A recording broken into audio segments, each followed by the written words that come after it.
so great to be here. I love you too. And I have to, if I'm a little out of it or a little discombobulated or emotional tonight, I swear to you I haven't been drinking the wine at the table yet. A couple hours ago I got news that my grandfather, who, tough military guy and fan of the Philadelphia Flyers, passed away. And, I know if he was here, he'd grab me by the shoulders and hit me in the ass and say, "Go give that gay speech, kid." So this one's for you, Grandpa.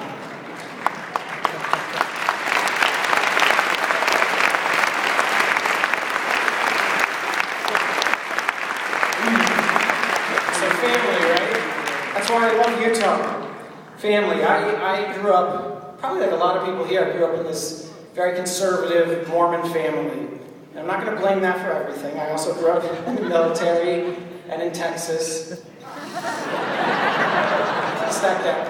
And that meant that a lot of the words I learned growing up early on were words like unholy, unnatural, and unworthy. And there was this really big word I remember them using in church. They liked it a lot, and it sounded like this. They'd use it on Sundays. They'd say, homosexuality is sin. Next to the crime of murder comes the sin of sexual impurity. And I was beamed into my church way out in San Antonio, Texas when I was just a little kid, right? And worse than that, it came from the lips of one of my great heroes, the guy who I had been raised since birth to look at as a hero. I wanted to be just like him when I grew up, and his name was President Spencer W. Kimball. And I held on to that word. I was a kid, and I was a future writer, and I thought, what a great big word, homosexual. But then like a year later, I'm in my little neighborhood, and I see this kid that I knew well walking away with one of my toy cars he'd spray painted to conceal the theft. And we were a broke family, we had no money. So I knew I wasn't going to get a new car, and I stopped breathing, and my heart started racing. And it wasn't because I was angry at him. It wasn't because I wanted to beat him up. It was because I had a huge crush on him. And I wanted to kiss him, and I couldn't believe he did that to me. But that was the same moment that I knew that all of those hateful, horrible words were about me. Now, I don't know how it works here, but in San Antonio, in our ward, on Sundays, all the young people are encouraged to do something very, very important. They're encouraged to get up in front of the congregation and bear their testimony, right? To share what they believe to be righteous and true. But you know what? With all the cajoling from my mother, I was never able to do it. I tried, but I was never able to do it, much to their disappointment, because I think if anyone at the time had said, "Hey, what do you believe? What do you truly believe?" I would have had to say, at that young age, that I was right down there with all the murderers and the sinners and the rapists. All 3 foot 4 inches of me at 6 years old, because I had been led to believe that God did not love me and that I was going to hell. And as I saw it, I had two choices. One was to hide, to go on a Mormon mission, to get married, and have a small Mormon family of, say, 20 or 30 kids. Or I could do what I thought about constantly, which was to take my own life. And that's not an uncommon story. I think we all know that. Even today, LGBT kids are 4 times more likely to attempt suicide than their straight brothers and sisters. And in an unaccepting environment, they are 9 times more likely to attempt suicide. We got a lot of families and a lot of homes like that here in Utah. So, there weren't enough pills, thank goodness, in my mother's Mormon medicine cabinet, so I didn't go that way. I went the other way, and I hid, and I shrunk, and I came to believe, like a lot of young people today, that hope, this word hope, was simply delayed disappointment, and that happiness was this thing for other people. But the good news for me is I have this very stubborn mom. And she thought, I'm going to get my kid up there to bear his testimony. I'm going to break him of this shyness problem. I know exactly what I'm going to do. We moved to California, she said. I'm signing him up for theater classes.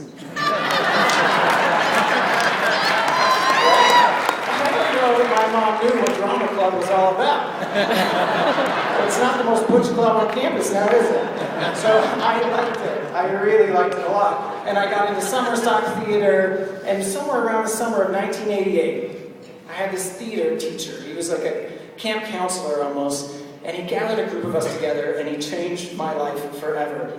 Now, I don't know if somebody in the group had said something homophobic, or he just saw me and some others and thought, these kids need to hear this, but he played a recording of a speech for us. And it was a speech that was delivered a decade earlier on June 9th, 1978. It was just a day before my 4th birthday, and it was the very week my father had moved my whole family out to San Antonio, and the speech went like this.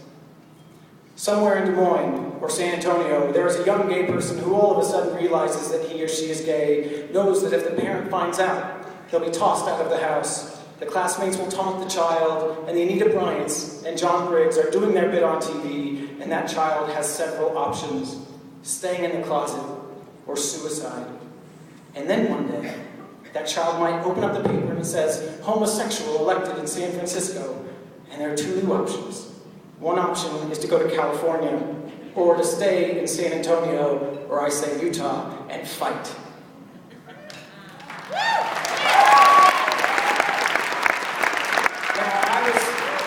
I was almost 14 when I heard Harvey. That was Harvey Milk. I was almost 14 when I heard that for the very, very first time.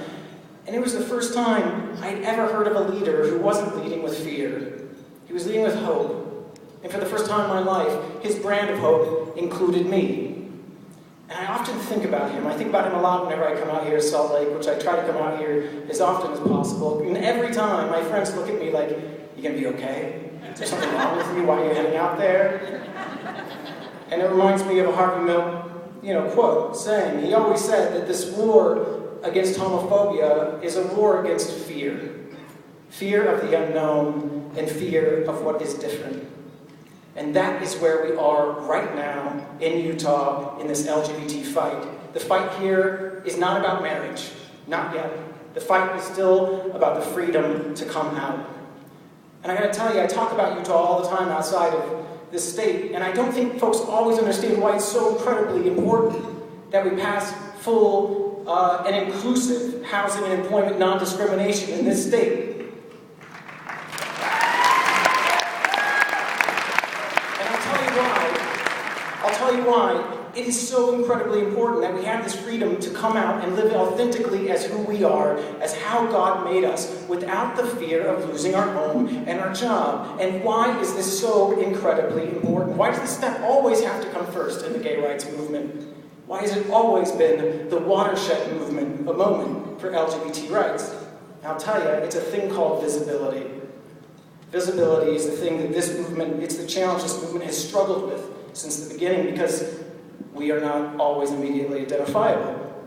I might be, a lot of my friends are, and you guys here have the biggest challenge, I gotta say, because I walk around here, and there's all these, cute Mormon guys with clean-cut haircuts, and they've been taught since an early age to appreciate ballroom dancing and musicals. How does anybody in Salt Lake know who's gay?